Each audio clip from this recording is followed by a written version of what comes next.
Welcome to another episode of the XR Magazine podcast. I am Diana Olenik, your host, and today we're going to be speaking about John Carline, the founder of Nature Treks VR. John has been in the video games industry for over 20 years and have held senior art positions in several large AAA studios before deciding to abandon the studio life in favor of a more balanced life. He started out working on the Total War franchise on Rome Total War, the original one, before moving to Australia to help set up the team for Medieval 2. After leaving the creative assembly, he worked at Pandemic Studios, Frontier Developments, and Slightly Mad Studios. Need for Speed Shift was his last large studio experience before going on his own. He spent a long time working with the ex-project director of Medieval 2 on a strategy game called Oriental Empires before moving into VR development and setting up his own company, Greener Games, in 2015. He released Nature Treks in 2016, and it has been a surprising success given its niche. It was one of the best-selling apps on the Oculus Go and was one of the 50 launch titles on Oculus Quest. Nature Treks has been used in a lot of health-related research, and John is very interested in seeing how he can continue helping making effective digital therapy VR applications. His passion is environments and atmosphere. He loves trying to create an environment that can give people a specific feeling or emotion and share that with them. He is a very special man, like he has a very long track record in the art field, and I feel very honored that he decided to come here and share all his insights and experience with us. I can't wait to begin. Let's do it.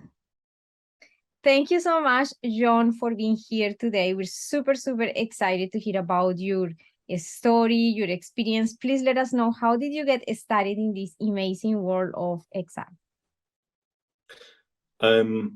Okay, so, yeah, nice to meet you, Diana. Well, I've been in the games industry generally for it's over 20 years now, and I left the big studios about a decade ago, and I made Nature Treks as just a traditional kind of PC game because my wife works in care, and I said, look, I was going to learn a game engine as game engines like you, because years ago we'd have to have a big team just to create the foundation of our own game engine. So when off-the-shelf engines like Unreal and particularly Unity came, available, that interested me because as my background is art. So I thought, I don't need such an enormous team, an expensive team as a foundation to actually work from. So I thought, okay, I'm going to learn this engine, and primarily my background has been environment art. And then so chatting to my partner, Eleftheria, who's from Greece, who worked in care, and we saw a lot of the people that were in her kind of home that were mobility bound. So I just made a website, and I created Nature Treks, this idea of it was called Nature Treks Healing with Color. And then I kind of forgot about it. It did quite well. I did make an app about it. I didn't make any money out of it because I didn't sell it, but I had a lot of downloads. I think I had about 30,000 downloads or something. And then somebody emailed me and said, hey, have you thought about converting that idea to VR? Now it's coming through. And I had thought about it, actually, but I tried an Oculus DK2, I think it was, when they first came out, and it just made me feel so sick. I thought, well, there's no chance I can develop on that. But about that time, that message came through from that person. It was a CV1 that was available, and I tried that, and I thought, I could do this. I converted the idea, and that's how I got into developing for VR XR. Yeah, amazing. Thank you so much for sharing that process. So you previously had many experience, I believe, in the game industry, right? Can you let us know a little bit about that experience? What type of games did you build? Maybe your most important highlights, etc. Yeah. So my education is I have 2 degrees, one in general illustration, so traditional art, and then I did a multimedia degree. And then straight after that, I got a job with the Creative Assembly, and I got a job down the south of England, working on the Total War series. It was the original Total War, Rome Total War, actually, where I started. And I started doing illustrations. That's what that position was, so sort of traditional artwork. And then after I was there a few years, I moved to Australia to work on Medieval 2 and helping develop that team and grow that studio to make that project. And then after that, I actually moved to Pandemic Studios, which was in Brisbane, still in Australia, to work on Batman: The Dark Knight, which was a Heath Ledger movie, and it was really complicated around that time. I can give you, I suppose some people might find it interesting how the industry works. So we missed a few milestones. I joined that team about midway through development, and so I think we kind of missed when the game had to be out for the movie. And the movie did incredibly well. I think it was like the highest grossing movie when it came out of all time. So Electronic Arts had to go back to negotiating table with Warner Brothers. I understand it. I think Warner Brothers were looking to invest in their own kind of studios a little bit more and doing their own, which they have done very successfully, I have to say. They've done some good stuff.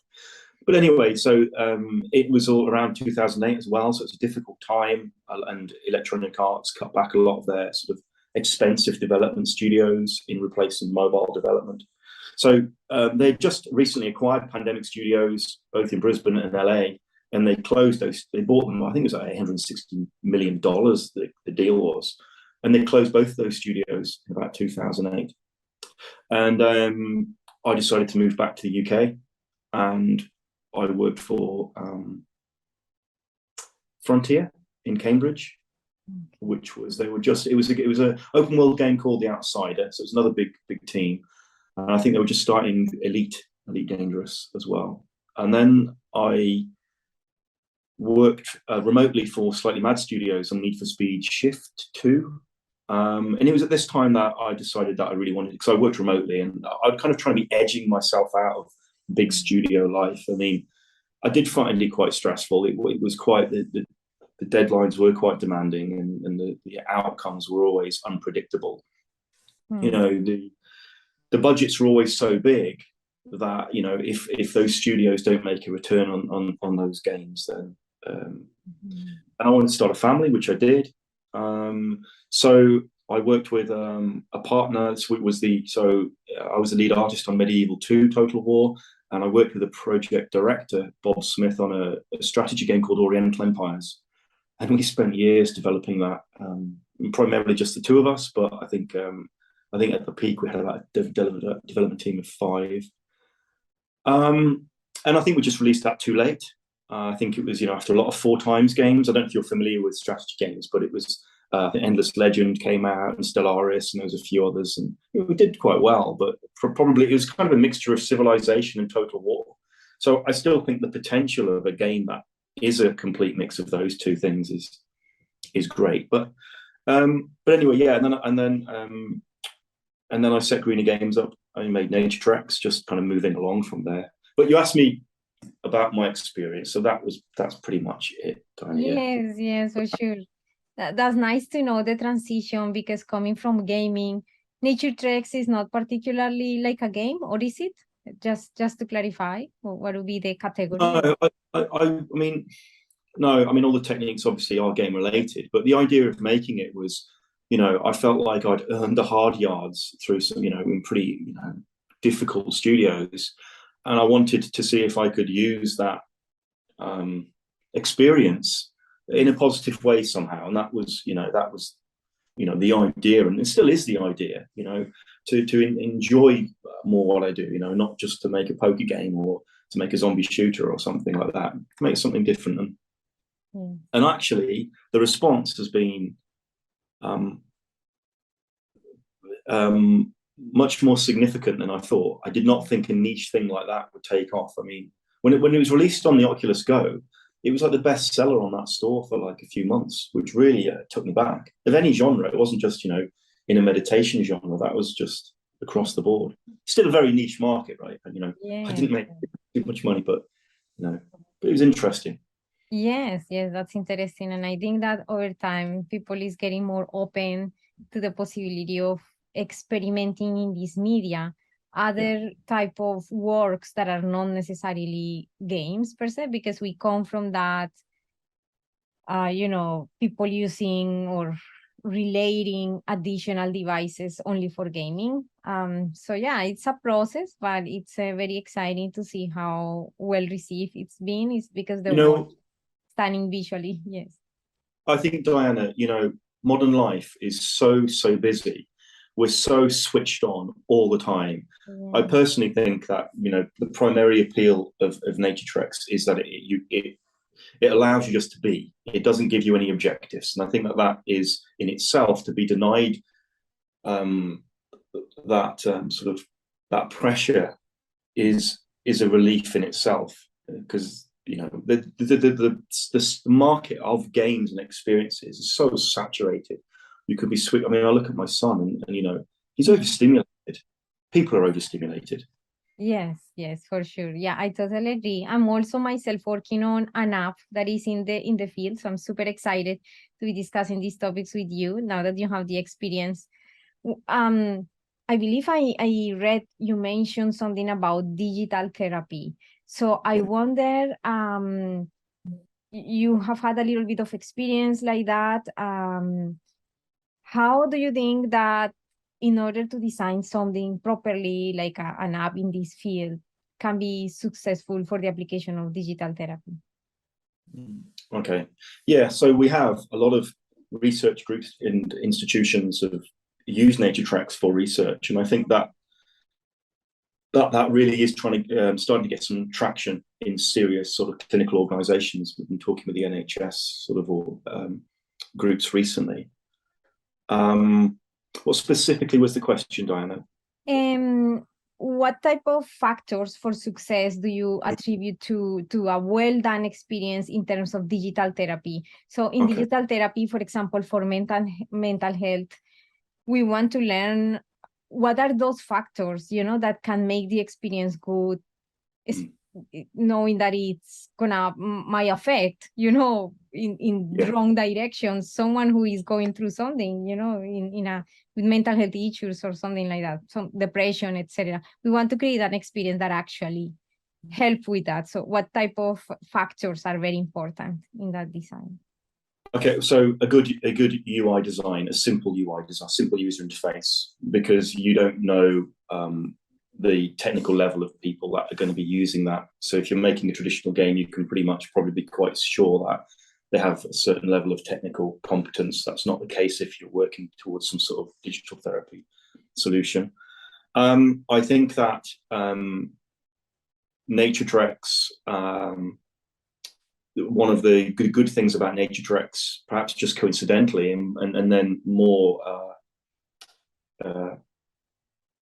considered in our design, but I think this idea that it's a layered approach. So I think that its foundation is effectively a nature simulator, and even if an elderly person goes in and they suffer from motion sickness, they do not want any interaction, they can still draw something from that experience. And then if people are technically capable, there are other layers. So it's the interactions, maybe the creation of things. Once they draw on those, it can become quite a powerful sensory experience. And I think that's partly one, and in other projects that we've designed since, I think that's important. In terms of future benefits, in terms of sort of a general well-being application as an effective digital therapy, where my kind of mind is exploring the idea of, okay, so we know that people's environments have a huge impact on our well-being. Mm-hmm.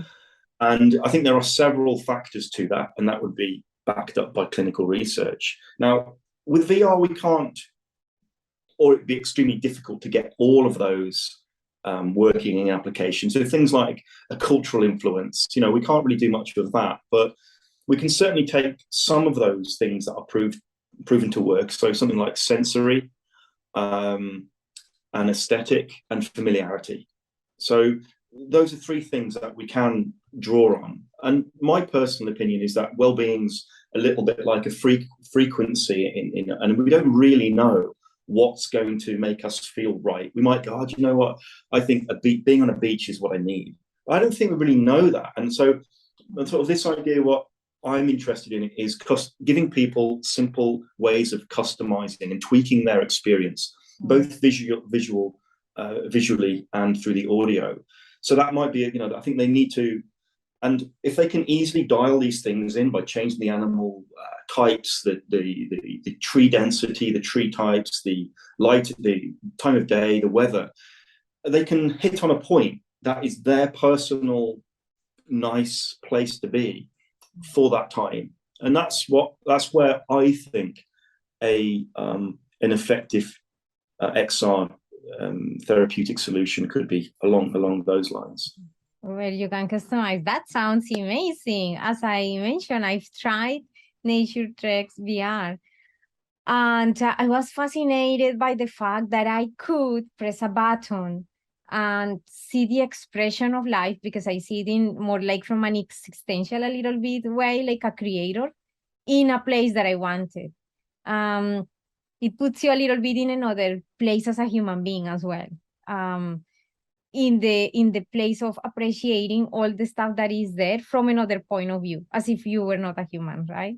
So I'm very glad that you mentioned how actually, in order to customize the space, actually Nature Treks VR is designed so people can fine tune and find exactly what is the type of vibration that they want to feel at the moment, or the mood that they want to feel, and how the conditions are set exactly for that, rather than you come here and you're limited because this is the only thing that there is. And yeah, so yeah, absolutely, it is amazing. Yeah, like the thought behind the design is amazing. Thank you so much for that. And how about, I guess might be related, like, to changing the emotional states in a VR application. Is it too challenging, you know, to come up with that type of outcome, like when we want the person to change the emotional states? In Nature Treks VR, you use environments, but in general, any other ideas about these or things that you'd like to share? About how we're able to kind of intentionally change a person's emotional state. Yeah. Well, and this is, I think that goes back to customization. I'm sure that there are some general themes, some sort of general and consistent values that have a specific impact on us all, or a consistent impact. So you and I might, there's a good chance, you know, like a blue sky. You know, we might like a certain amount of flowers and nature. I think that there's a certain level of consistency throughout all of us. But I think that particularly this idea of familiarity, I don't know what life experiences you have, and same goes for me or anybody. And I think those are very powerful things that we can't predict. And that's why we just have to give people options. And this is why I would like to introduce kind of an interior space to a future product. So you're able to kind of, you know, so let's say you're in Nature Treks, but so you've got your environment that you like, but you also might want to be in a coffee shop, or maybe you spent 20 years going to work on a train and you really like the sound of that train because it's familiar to you and it's very comforting, or on an aeroplane, or whatever it is. And I think there's all sorts of things. I mentioned coffee shop, you know, maybe that's particularly powerful. People that are feeling lonely, and that's their particular need at that time. So I would say that there are certain things that we can predict, and there are a certain amount we cannot predict. Yeah, Yeah, for sure. That's amazing. Thank you for sharing that. So I also noticed you have Nature Treks VR together. Mhm. Is that also available in the Oculus, or how people can get to use it? So Nature Treks Together is only available on Steam at the moment. It's Ah, for all of the headsets, but it is only on yeah. Steam. I was going to release that on Oculus, but that Nature Treks Together is on pause at the moment because Oh, it didn't have the. I didn't predict how that was received well, and I wasn't sure if multiplayer was a way to take the direction, mhm, and it was very much an experiment. mhm. And what I've seen so far is quite a personal experience. Sharing that with strangers Yeah. doesn't work, and I've experienced that personally. I've experienced some really beautiful moments in nature treks together with people, but on the whole, uh, people seem to be very uncomfortable with instantly sharing an experience, which perhaps it's quite Yeah. so people quit out effectively if they hear a voice or they get close. I often see people quit out. So I'm sure there's lots of interesting research to be done why that is and what's going on there. Mm. But for me, moving forward, multiplayer is a little bit of a. I think that there's more foundation work to be done before maybe to walk before we can run. I think that maybe together has interesting concepts, but I think it was maybe trying to run before we could walk. I think, Yeah, for sure. Yes, but thank you. And in terms of the actual creation process, what was the most challenging aspect during the creation? How many developers did you work with, or what type of roadblocks did you face that, and how did you overcome them? is this tip for nature treks together? For Or, Nature Treks VR. nature treks VR um, is pretty much. I leaned on some programming contract work briefly for bits that I wasn't sure about, but that's pretty much just all my creation. My coding's really bad, and it is. But you know, the interactions are fairly, you know, simple, and it was something that I was able to do myself. Moving forward, I'm not so sure. I think for a generation two experience, I think I always have to lean on you know proper coders, professional programmers. But it's amazing. It's amazing. Thank you for sharing, yeah, that experience. And so what is coming for Nature Treks VR or for any other projects, exciting projects that you have in mind, if you can share anything, whatever you want to share about your future projects. Yeah. So I think that Nature Treks VR is reaching the end of it's quite an old application now. I think it's at a place where I would like to leave it. I think and work on probably start thinking about. I would like to do something like maybe a 1.5 version, which is aimed at a little bit more clinical.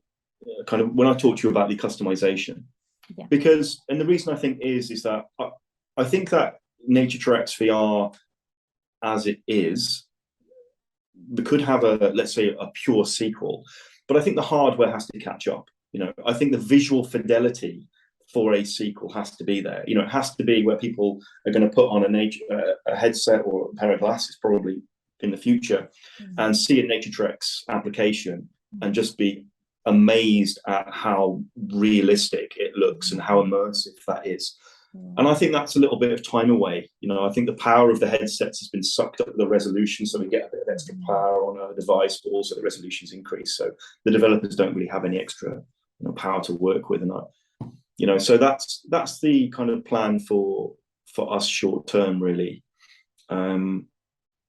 It's I guess to go back to the foundation, explore what can make it an effective digital therapy solution, and then perhaps release something in the next sort of 12 months regarding that. And then in the future, I've been looking at Unreal 5 recently, so this sort of visual fidelity, etc. with that. Oh, yes. You know, the next version of Nature Treks, let's say, I would like it to be almost indistinguishable from reality, the visual quality and the animal sort of interaction and artificial intelligence, etc. We'll see. So Sounds pretty interesting. Very exciting. Now you left us with, all the expectation there. We'll be following you. Actually, if you'd like to share, where can people find you or follow your updates on the stuff that you're gonna be doing, or wherever you want people to get informed about your work, where can they find you? Probably on Facebook's probably the best place. I'm not that active on social media. It's not sort of a platform which I particularly like to work with. But probably on Facebook. We have a website, greenergames.net. But probably the first place for any significant updates. Oh, we have a Discord forum as well. So that's probably Discord group is probably, if you wanted to find me, personally and ask me a question, probably the Discord group. Okay. Maybe it's possible to give you a link for that or something. Yeah. Yes. Yeah. We'll post the link in the notes, so it's all good. Yes, people can have that direct channel of communication. I wonder if is there anything else that you would like to add or discuss, or that you wish I have asked you today? No, I don't think so. I think that, I guess maybe what you can take away is that that Nature Trek started out as an experiment, as something that I believed in, and I think that if you have an idea, just try it out. Don't be afraid of that. There's often people that are thinking similarly out there. If you feel like you've turned a corner and there's an idea and a thought, I'm sure that's probably worth pursuing. Yes. Thank you so much. That's pretty encouraging. I'm pretty sure everyone is going to appreciate a lot all your insight, your experience, sharing your work. Thank you so much for your time. We're really, looking forward to continue to know about your updates, your amazing creations, because for the next one, we can invite you for a special talk at Circuit Stream, for example. So you can also share the new work, the new updates, and we'll be following you then on social media. Yes. Yeah, I'd love that. All right. Thank you for having me. Thank you for the chat. Thank you so much, and see you in the next episode. Bye for now. Okay.